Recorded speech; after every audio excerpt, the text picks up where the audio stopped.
Anyway, thank you everybody for making it out. I'm gonna do my talk and get a little official. I appreciate everybody fighting the food penalties today and being here. Also, like, Friday afternoon, I'd totally not be here if I wasn't talking, but I'm really excited. Before I get started, just do a little log rolling for the company I work for. I work for Act Design Group. We're a full-service strategy, design, and development agency. We work a lot with Drupal. We work with public sector, nonprofit hiring clients exclusively. So we don't have a commercial arm, public sector arm. We just do work that matters. If you want to learn more about Atten, the website is aten.io. There's all our case studies and our work is all up there. But enough about them. Let's talk about me. My name is Joe Crespo.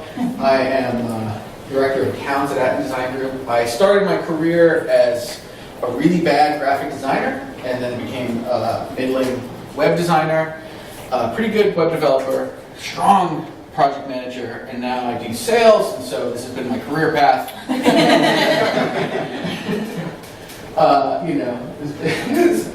It's hard, but harsh but fair.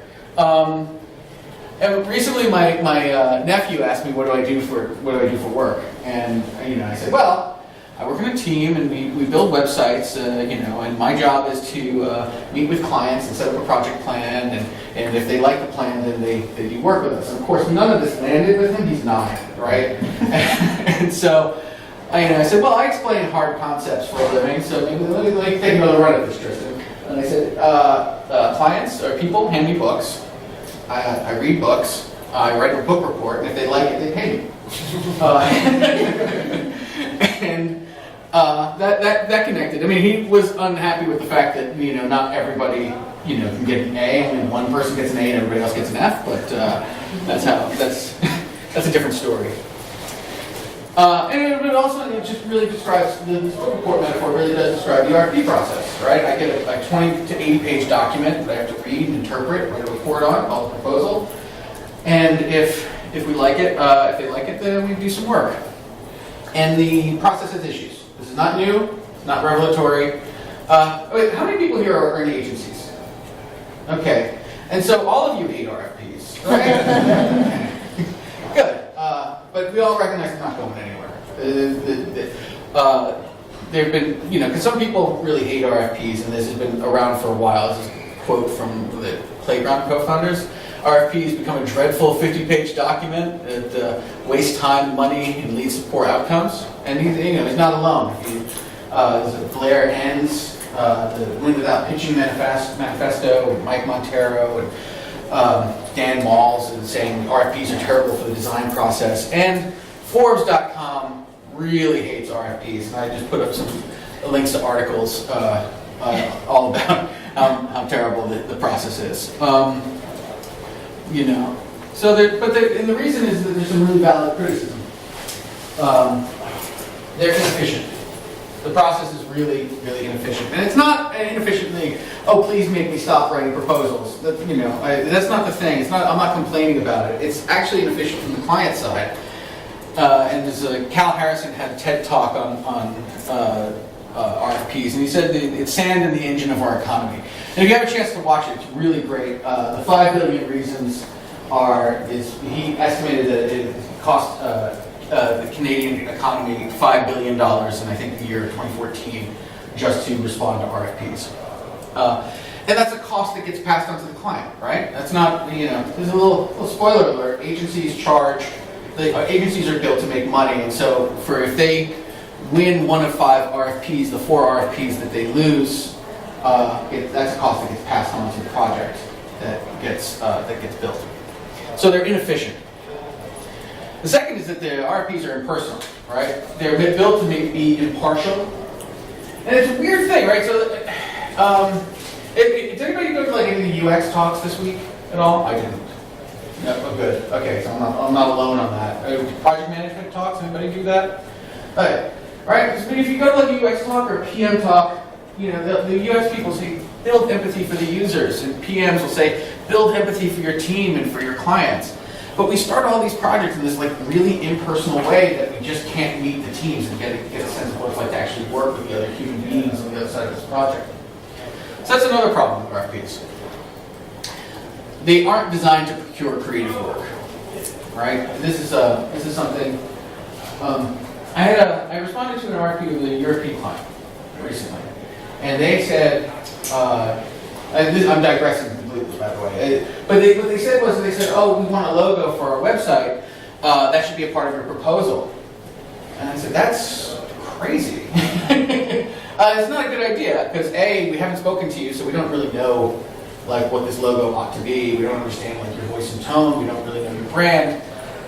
This is all part of an engagement, and doing this kind of spec work is just leads to really bad outcomes.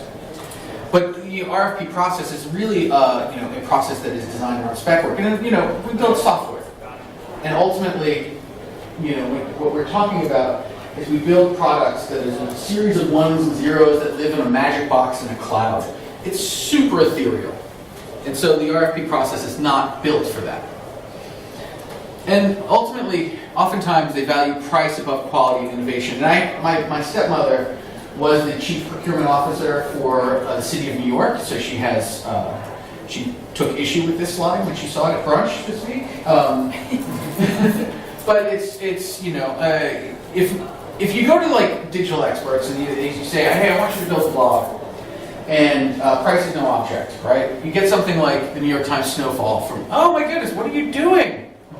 Oh, okay, here we go. You get Snowfall from the New York Times. So this is like what is it? Watching like 2013, 2014.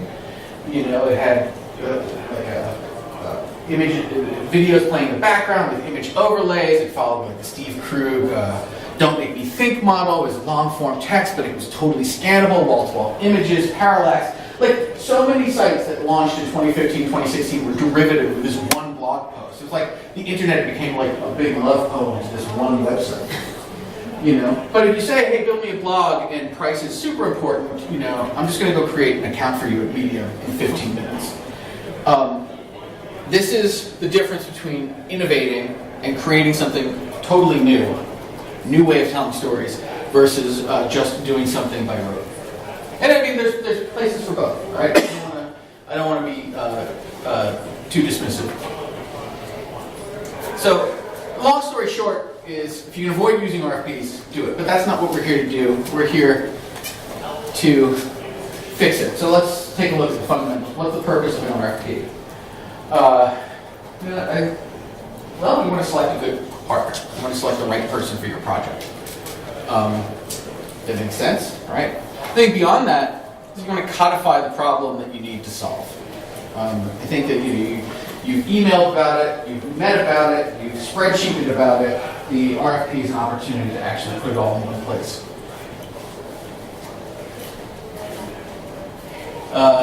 Which also gives you an artifact that helps you get stakeholders on board with the project. I think one thing that is really critical is to get stakeholders involved early before the project happens. This is Mike Montero, I'll quote him again. He said, he's a designer, a co-founder of Mule Design, and he said something about, I'm going to paraphrase this, I'm going to wreck it. Like no design is so good that it makes people feel good about being left out of the process. And so no project is so good that it feels, that it will overcome that shortcoming too. So ultimately all this ladders up to setting up your project for success. That's the purpose of an RFP. So I'm going to talk about Van Hammer, because that's important. Are we talking David Lee Roth there, or Sammy Hagar there? Oh, David Lee Roth there, of course. I think what we need to do is, so there's this like back in the 80s, right? For the younger people here, this is a band. A band is a collection of musicians. No, but in all seriousness, like the guitar gods of the 80s, and they had this huge stage setup. I don't think this is an old photo. I did a Google image search. They're wearing t-shirts and jeans. They're not working that hard anymore. But in all seriousness, like you see this huge rig with all these lights and pyrotechnics, and just an insane amount of stuff that needs to be set up for every one of their shows. And so they had this really brilliant idea, and I'm sure a lot of people here are familiar with it, is they put together these riders for their promoters, and they said, it's an 80-page rider, this is where you set up the amplifiers, this is how much electricity needs to be provided, this is how the lights get set up, this is where the smoke machines go, etc. And what they did is, on page like 57 of this rider, they said, in the dressing room, we want a bowl of M&Ms, no ground M&Ms. Yep. And so the idea was, the band shows up on the day of the show, they go to the dressing room, they look at the M&Ms, they see brown M&Ms, they're like, something's wrong, they go into freak out mode, red alert, they go around making sure, checking all the rigging. So this is like considered a super brilliant idea, like shorthand for them. But is it really a brilliant idea? I'm going to point out a couple things. One is they have their lead singer flying around 50 feet in the air on a rig. Maybe, do you have enough time to fix that rig from the dressing room on the day of the show? And also, this is the dressing room. Like, they have a full bar. And he's wearing assless pants. This is not the guy that I want to put in charge of making sure that the rigging's working. So that, to help with making a promoter sweat over finding a random requirement on page 49, they need to spend more time securing the harness. This is not a quote from him, this is a quote from me attributing it to him, where it should be something he said. So, what did they do? This is a clever trick, but buried essential requirements, right? There were critical requirements that this promoter could have been spending time on, while instead they spent time picking candy out of the bowl. Now, I'm not saying that RFPs trick vendors, but legalese buries essential requirements, or boilerplate buries essential requirements, or non-essential requirements bury essential requirements. And so what we want to do is we want to make sure that the RFP is super clear, that the requirements are very clear. Because you don't want to show up, when you're showing up to the dressing room the day of the show, and a project is being 3 months into the project, having half the budget gone, and then discovering there's a problem. So, before you issue an RFP, this is a big platitude. Do your homework. But what does that mean? It means get input from key stakeholders, executive sponsors, content editors, subject matter experts that work with you. Make sure that everybody who needs to touch this project sees the project before the RFP is issued. Pre-qualified vendors. How many? Okay, so pre-qualified vendors avoid spray and pray. What are you doing to me?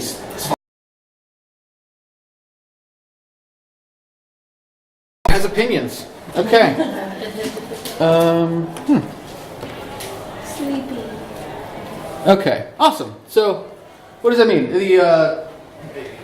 you can pre-qualify vendors, don't try to get 100 responses. Because if you get 130-page responses, you're reading 3,000 pages to sift through. And you are going to miss the essential vendor to work with. And also, I do another talk on agile software development, and digital projects are super risky. And the bigger the project, the higher the risk. Right? There's 2 in 5 projects launch and get used. Like that's the math on that. So the big and it's more likely that, for project failure if the project's huge. So the idea is that if you discover that you're building something that is absolutely monolithic, break it up into smaller projects. So that's getting ready. What needs to be in this RFP? Share the background of the project. I think a lot of times clients who write in the RFP make some assumptions about what we know about the organizations we're working with. And the RFP focuses on the what, but not the whys of what's important. And so, what's your organization's mission? What are you here for? What purpose do you serve? What's the history of the project? Is this like a greenfield project? Has it been up on production for the last 7 years? Is this, launched 2 years ago and hasn't been successful? Why is this project important to your organization? Why is it that the organization finds this valuable that they're going to invest the money? And why do your users care? This is something that we need to know so that we can actually put together an intelligent response to the project. Make your requirements clear. This goes back to the Van Halen thing. Like, don't bury the requirements. So provide a lot of clarity. Like, what are you envisioning as the features of this thing? And like, what's the priority? So, oh, this is going to be an application management system that users need to authenticate through our LDAP system. This is something that we're thinking about, you know, and our priorities. What are the priorities? Well, we absolutely need the application management, but the LDAPs are nice to have. You know, we might be able to skip on that. You know, what are your scoring metrics? This goes away from the project and back to the actual RFP process.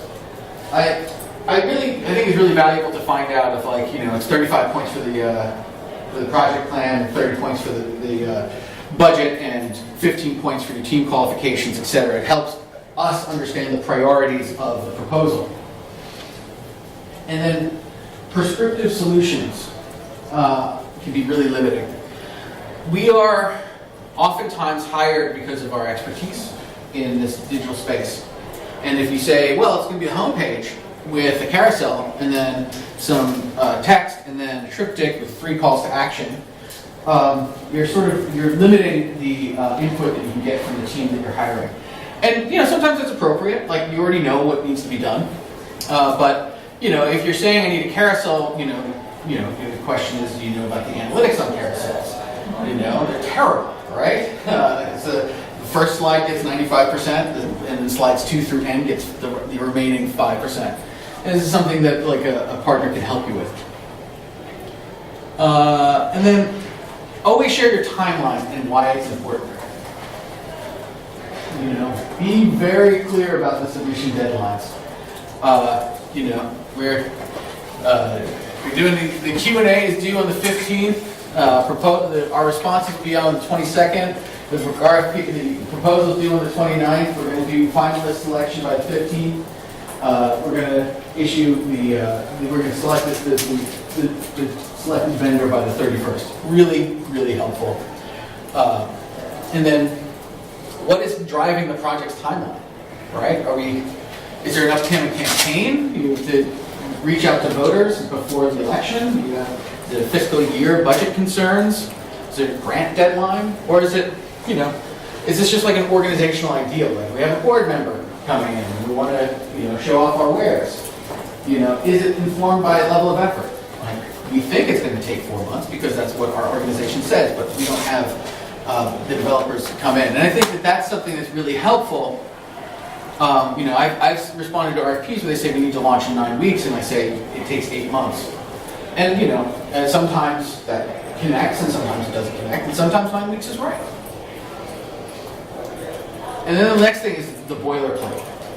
So many, I think especially in the public sector, and in the higher ed space, there's a lot of boilerplate, like forms that need to be issued. And so, how do you manage this boilerplate? First, don't assume it's necessary. I have seen 2-page RFPs from public sector clients. It's happened. It exists. So I think the first thing is just to push back on craft. The second is that, oh God, yes. Make RFPs searchable. Oh my God. Seriously. Oh yeah, no, you know, so it's funny. I despise like Word doc resumes, but I love Word doc RFPs because I can just upload to Google Docs and I can have the whole team annotate it very quickly. But even if it's a PDF, it's great. But if it's a photo of a PDF, okay. So if you're on the client side, the first thing the vendor's going to do when they open your RFP, hey, what do you do? Oh, I search for. We do an initial triage. Is this right RFP right for us? Mm-hmm. And so I'm like, do they say they want to do WordPress? If they're saying in the RFP it must be WordPress, we don't do that. So I'm like, okay, no, fine. And I have a bunch of keywords. It's like no. I do exactly the same thing. Yeah. For like Drupal, I look for the word budget. Yeah, Drupal, budget. Timeline schedule. Yeah. You know, these are the things that I actually look for because it helps me figure out, like I get 15, 20 RFPs a week. I'm going to knock. Like most of them are not relevant to me. Exactly. You know, and if it says Sitecore, you know, I'm like, okay, I'm out of here. Yeah. You know, And this is something that I've seen clients do and was codified by my stepmom, which is make liberal use of appendices. If you need to use boilerplate, then put the project plan in Appendix A. You know, like or if you have like a sample contract that you need to include, put that in Appendix A. Separate the boilerplate from the actual value that we need to go through. You know, so that makes it much more scannable. And then the last one, I think this came up yesterday when I was talking with a bunch of people about this. I added this to the slide. If your RFP is a jumble of copy pasta, the proposal you receive will be copy pasta as well. So I saw an RFP a couple months ago where it said warranty 3 months on page 5, warranty 8 months on page 13, warranty 12 months on page 32, and warranties weren't relevant. Right? They had 3 different warranties requirements that were not relevant to the project. This is something else that I think is really valuable and it gets skipped a lot in RFPs. Talk about your team. Who are the people on the project who comprise the core team? All right? Who's actually going to be who will you be working with? This is good beyond just LinkedIn spying that I will do when I find out the names of the people in the project. You know, because it's really helpful to figure out what the team's superpowers are. You know, we have a developer, we have a content strategist, we have, Scrum certified project manager. These are things that are really helpful for us to put a plan together, figure out how we can collaborate. And then the last one, oh my goodness, this I am fighting I guess my laptop's a food coma too. I think the last one is just how much time is dedicated to the project. All right? If you're talking about like 1 or 2 hours a week, then maybe that person isn't going to be an essential role player. But if if it's 100% of their time, then this is going to be great. And then last is never ever share your budget ever. Totally kidding. Absolutely share your budget. Oh my goodness, it's so important.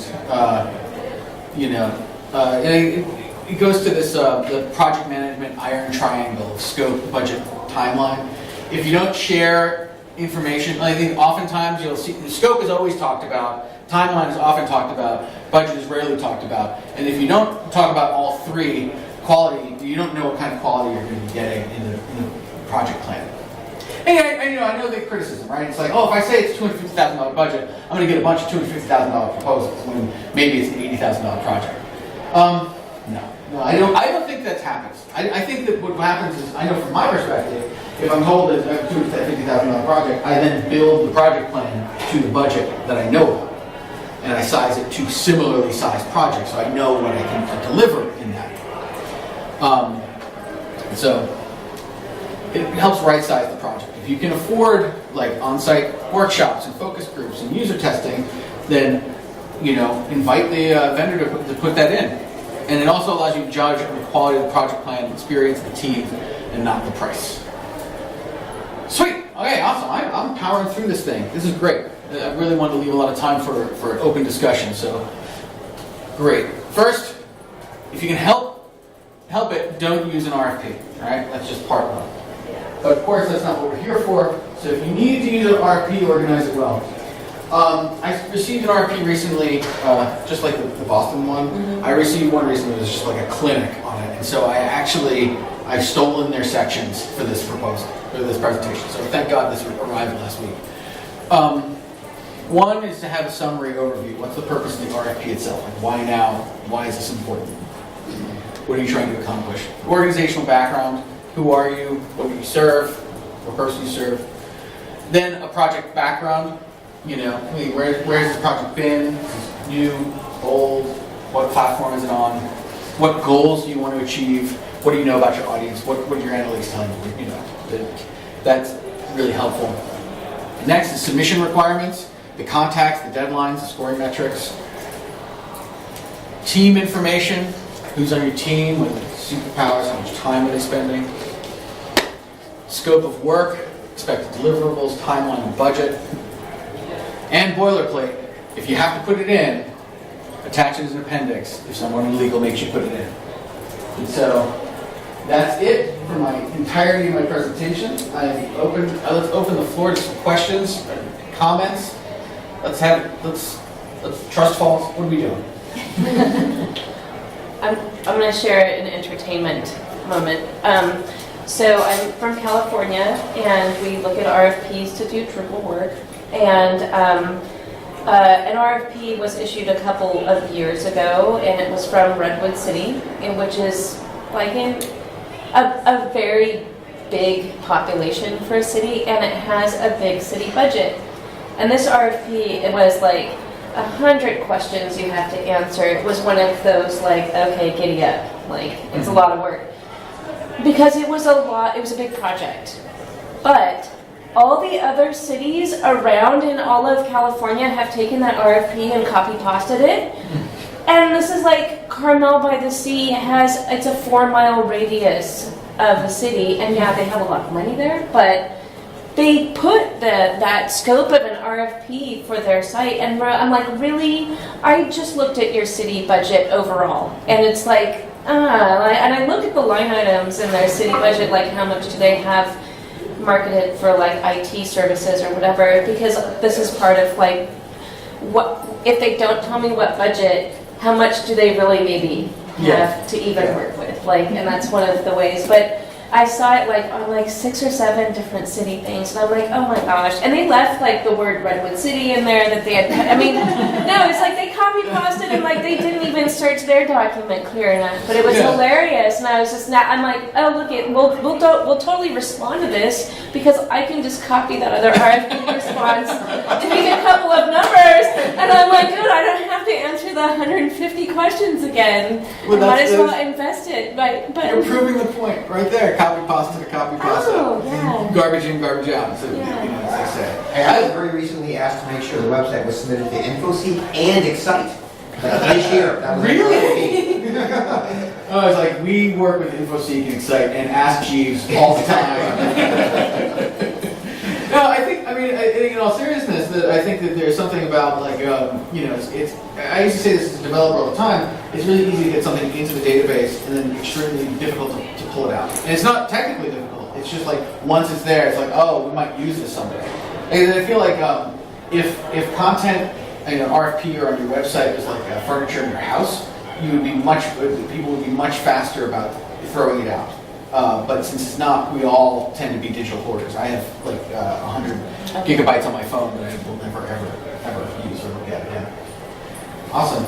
Let's keep it rolling. This is fun. I like this. One thing I have to ask the rest of the team is, are you RFP writers? Are you the customer? Some of them? Okay. One of the things as an agency owner and an RFP responder, I don't necessarily understand all the time is there are some expectations for lots of design deliverables, but not a lot of budget, because it's like huge, just deep design activities and all these wireframes and all of these like full like comps of like, that's a lot of work and a lot of time, and then it takes away from that time to implement for the total budget. What do you guys do to like kind of tie in a lighter weight design activity on an RFP, or can you get away with that? I don't know, because that's what I see. I'm like, oh, some of these, the budget just is burnt so quickly on design and discovery. Well, hi. I'm just going to lay myself bare because I've never written an RFP. I work for the government. I've been tasked to write a requirements document. Right. That we're going to shop around, right? I'm going to sound really naive because I am. So this is... Oh, that's okay. We see RFPs where people like have... That's what I was planning to do, is have it really well organized and it has to be Drupal. So that is one of the requirements. I can't help it. A boss pointed at me and said so. It can be decoupled or whatever.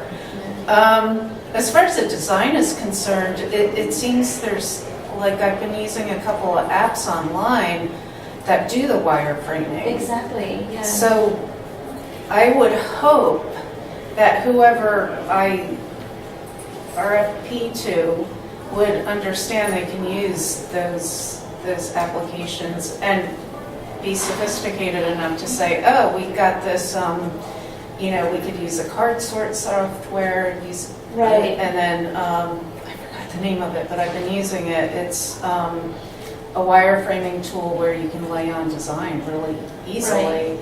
Well, my question is that hiding little devil in the details requirements of like, oh, it needs to be like, full Photoshop comps where it's like, oh, let's move from wireframes into like a pattern library or something. It's like, I understand the need for some people to need to consume it like that for approval, but there's this point of like, you only have a certain amount of budget. Here's me. And, Here's me being naive again, but can you educate them and say, We well, try. we don't Yeah, I In the think- RFP response, I do have that level of like education moment, but I don't know if it's if think, the clients you're hearing it. I think part of the issue is, it's not a client, I think part of the issue is that no matter how educated the web team at the organization may be about this sort of stuff, everybody has an opinion about design, and Yeah. nobody really has an opinion about implementation.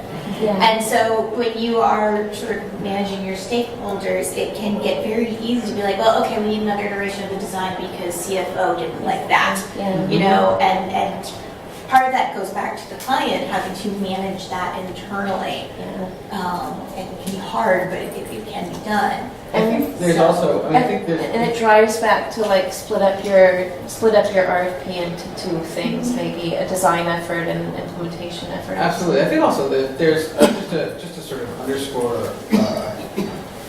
like I do this for a living, right? 40 hours a week I spend thinking about building websites, and I don't expect my clients to have that same level. When I take my car to the mechanic, it's, as far as I'm concerned, like I remember I broke down the side of the road, I opened the hood, and then that was the end of my knowledge, right? And so I expect the people that I work with, like I take my car to a mechanic because I have no idea what's going on, I need an expert to come and help me. That's something that, of course I have strong opinions that the car needs to go and it needs to stop when I want it, like the transmission should work and all of that. But I think that with respect to just design assets, it's very difficult. We've done pattern libraries and element collages, and it's very difficult in style tiles. And it's difficult, I think, for some people who, are looking at like a bunch of style tiles or like an element collage where, we deliberately move it horizontally across so it doesn't look like a web page. You're just looking at various elements without a layout. And they'll say, I don't want my pages to scroll horizontally. And that's not on them, that's on us because we didn't do like the level of detail. I'm reading a book, like a book of heart series right now. I've got like design as a job and just enough research and you're my favorite client. And so I'm going to quote Mike Montero all day long. Apparently. That's what I'm here to do. It would be his show. But he was saying that design education is really essential. And I think to your point, that when we do like the sales process, like when we do like a sales presentation, we'll come into the room and we'll talk about like the various aspects of our disciplines. And like we'll talk about like project management for 4 minutes, and we'll talk about strategy for 7 minutes, and we'll talk about design for 15 minutes, and we'll talk about development for about 30 seconds. But like if you were to look at like the level of effort on a project, it's like it just ramps up to development. Once you get to development, it's like that's where the time is spent. Yes, I think that whoever you choose should be able to look at those wireframes and at the very least use them as a prototype for building out the next iteration. But those are something that's nifty to put in your appendices because it really communicates a ton. Like if you have any assets, or if you're doing an RFP that's like build, implement only, we already did a design phase, add those design elements to it because then everybody has this understanding. There's also a challenge there that we do see in the clients say we already have the wireframes done, and they might be horrible. They might totally change their mind after we've done some discovery. The person that did them maybe has never heard of Drupal, so they didn't design things in a Drupal-friendly way. And the customer's like, well, we have wireframes done, you don't need to charge us. And we're like, we can't use those. I think a lot of that is one of the things that we try to do is we try to do the. I think client education is something. First of all, I think it's a two-way street, right? Like we work in digital, we work in Drupal, we're great at this. We know very little about your organization. This is something you're great at, so it's a great partnership. I'm going to be very clear that it's not like, I do not ever, I've never shown up to a kickoff wearing a cape. It's never happened, as much as I would love to. But I think that, I think that, we typically, when you're talking on a big project, we talk through the process and try to get people comfortable with the way that we're going to go about doing it. So, but to your point that you're building 20 comps, it's not valuable. It's not. It's not. It doesn't. The level of effort that goes into that does not pay dividends on the project. It's diminishing returns after the homepage and a couple of landing pages. Yeah, very much. Right, yeah, it's like key layouts and components and field. And then once you can get it back, start getting it like in the website, then actually they can touch things. And it's way more relevant than the static PSD, so. Yeah. Let's do something else. I was going to say there's a book if you're like either on our side reading RFPs or trying to write. There's a book called I read called the Non-Designer's Design Book from Robin Williams, which is it's real simple. It's written for people that aren't designers to understand how design works, and I found it incredibly valuable. And immediately started seeing bad design everywhere in my life that I never noticed before after I read the book too. That's awesome. Yeah, I have a question. What do you do when you get ridiculous requirements in the RFP? Like, for example, we got one recently where we had that every personnel listed had to provide a reference for every previous job we've ever had. For the amount of budget that they had, it was worth it, but do you see that frequently? I've seen exactly that. I think that there's,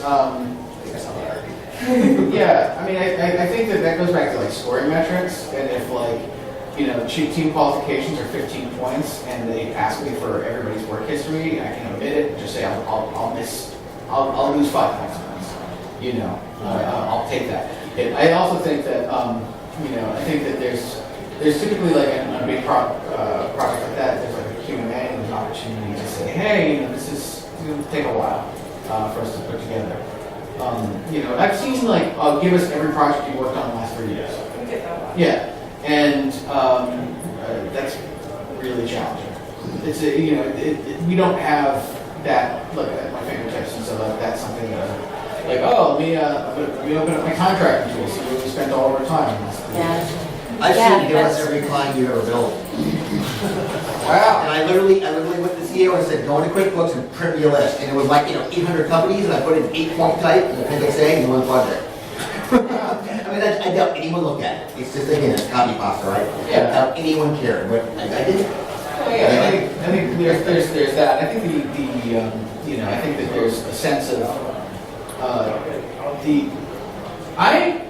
So I'm gonna go back to empathy. If I am on the client side and I'm trying to put in like a $500,000 request, I am totally putting my neck out there. And if I'm going to find, if it means I'm asking a vendor to answer 15 more questions than they normally would feel comfortable answering, I will ask those questions. And if I don't have the time to address, to change it from one project name to another, that's so be it. I've never ever applied for a job where I looked at like a typo in the job description and said, oh, I'm not applying to that. But on the other hand, it's not a synchronous thing. If I've seen a resume with those typos, I say I'm not hiring them. But I think that in this instance, if the requirements come in and the requirements seem a little ornery, I can either say it's not worth my time or it's totally worth my time. It's my decision to do that, and I think that's something. That's just something I have a great deal of empathy for people who have to put their neck out there, because typically when the RFP is like the tip of the iceberg that appears above the waterline, right? They've been working on this for months. They've been wrangling people for months. They've been twisting arms for months. It's really important that the process works for that. So one of the things I think is really important in any successful RFP process is actually having conversations between the vendor and the prospect, right? Absolutely. So much of it is relationship, right? And if you can't have that conversation, it doesn't have to be face to face, But I really think a one-on-one conversation is worth the time that it takes to schedule that. Yeah. Because, you know, if we have to respond, if we have to get all of our input and ask all of our questions in a written form, you know, you need to say, there are events in the website. Okay, I've got 50, 60 questions you're gonna have to answer to figure out what the hell that means, right? You know, is it event listings? Do I need to have a full conference registration package with sponsorship and all that jazz? Yeah. I don't know. Yeah. And, you know, we have a conversation, we can sort that out in, 2-3 minutes. Everyone's life is better. And then also you get the non-tangible benefits of, hey, I actually like these people. Yeah. That's important if you're going to be working with them for the next 3, 6, 12 months to make something awesome. There's a bunch of thoughts here. One is I used to play bass before it became, I did this professionally, and I would go out on auditions. And I was, auditioning for all of these like signed bands. And I thought, oh, this is gonna be great. And I was getting rejected one time after another, but it was because I was a very serious musician, like a dour.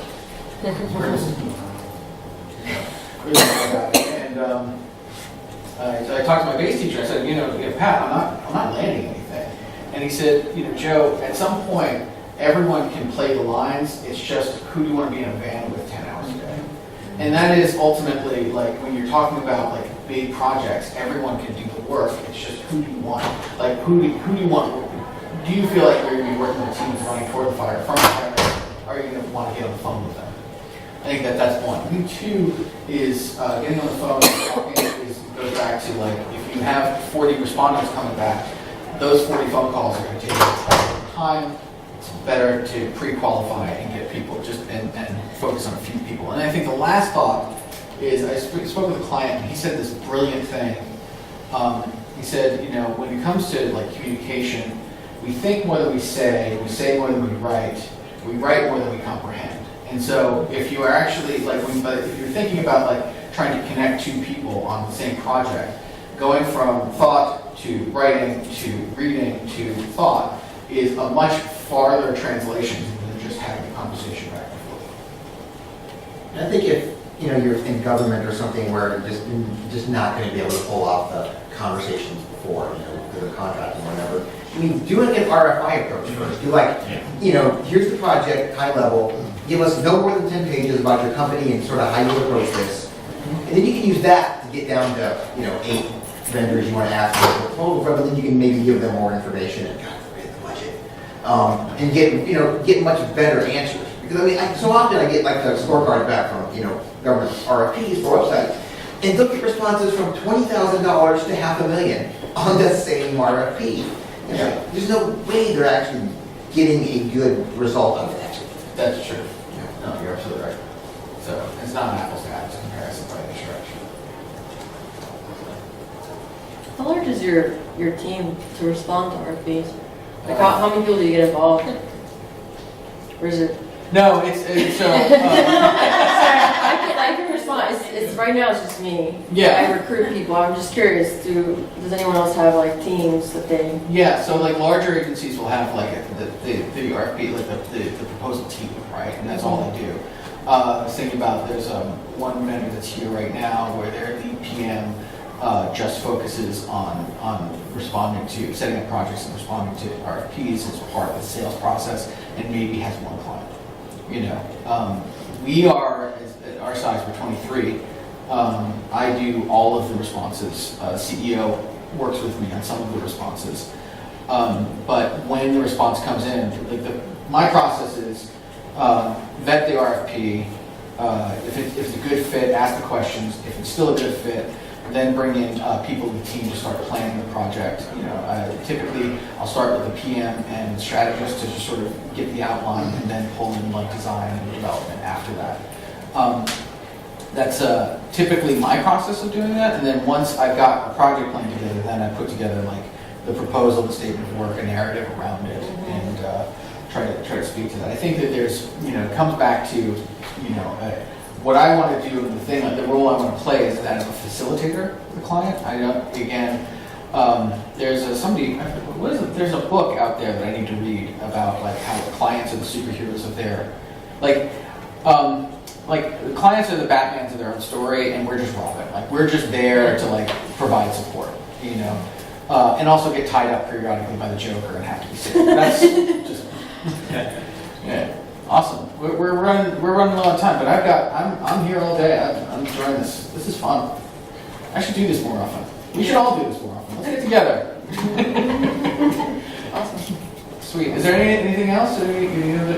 So, of course, if you are thinking about writing an RFP and you have some more questions, I'm here. I'll take questions. I'm going to be up at the at booth table 19 for the next hour, and then I'm going to go fight. I got one more for you. Yeah. So you're talking about not writing prescriptive statements anymore. Yeah. Can you talk more about how to avoid that? Sure. What to do instead? Yeah. That still puts some parameters around what you want. Absolutely. So the most important thing, so like we were talking about, before we started talking, we were talking about Boston.gov and how they changed the municipal space. But what they did there is not uncommon for what was done writ large. What writ large is you design a website around user journeys, right? What do you need the website to do? What are your business goals? Like, what are you looking for people to do? How are they interacting with your organization through the website? Finding those points and then saying, okay, well, what's the value that my website provides to the people that are coming in? And then the idea is that we step in and we say, okay, well, this is where you want them to go. This is what you're providing them. This is how you bridge that gap. That's what I mean by not being prescriptive, because your business goals aren't going to change no matter who you hire. And your audiences, what you know about your audiences is the more you know about the audiences, that's not really going to change no matter who you hire. And so making sure that you can, the people who are coming in to design to a need is really helpful. That being said, I've also seen RFPs where it's like, this is going to be our navigation. You know, we're going to have about us, what we do, where we work. And about us is going to have our mission statement, a statement from the president, you know, our staff, our leadership page. That's fine. If it's already been vetted and all you need is somebody to come in and paint it, that's great. You know, I think that works. But I think that if you're looking for, like, we've got this problem that we need to solve, identify what that problem is, and then let the agency partner come in and just start filling in that gaps with you. Does that make sense? Mm-hmm. You know, but yeah, I think it's really. I'm a meat and potatoes human being, so you know, it's very hard for me to say. It feels hand wavy just to say, oh, talk about user problems and not reading 3 slides in a slideshow. Awesome, sweet. Thank you so much for everybody for making it through. Yay.